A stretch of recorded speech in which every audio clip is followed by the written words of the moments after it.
તરફ જૂની પેન્શન યોજના અંગેનો ઠરાવ પસાર કરવાની ફરી માંગ ઉઠી છે। અમદાવાદમાં શિક્ષકોએ ઠરાવ ન્યાય પદયાત્રાનું આયોજન કર્યું। વર્ષ 2005 પહેલા થયેલી ભરતીના કર્મચારીના ઓપીએસનો ઠરાવ કરવાની માંગ। વિધાનસભાની ચૂંટણી પહેલા સરકારે લેખિતમાં મંજૂરી આપી હોવાનો દાવો કરાયો છે। સરકાર સાથે સમાધાન હોવા છતાં 2 વર્ષ બાદ પણ ઠરાવ ન કરાતા આંદોલન।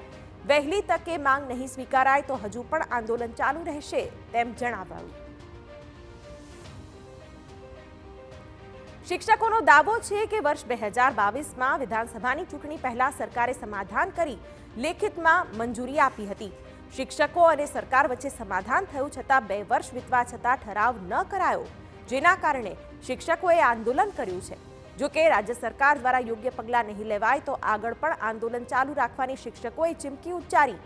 શિક્ષકે કહ્યું કે રાષ્ટ્રપિતા ગાંધીજીએ સત્યાગ્રહના માર્ગે આંદોલન શરૂ કર્યું હતું, જેથી આજના દિવસે શિક્ષકો પણ પોતાની માંગ માટે આંદોલન કરી રહ્યા છે।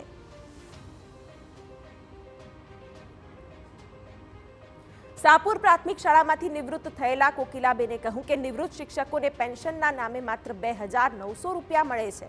માત્ર આટલી જ પેન્શનમાં ઘરનું ગુજરાન કેવી રીતે ચલાવવું? ત્યારે સરકાર શિક્ષકોની માંગ સ્વીકારે અને વહેલી તકે નિરાકરણ લાવે તેવી પણ માંગ કરી છે।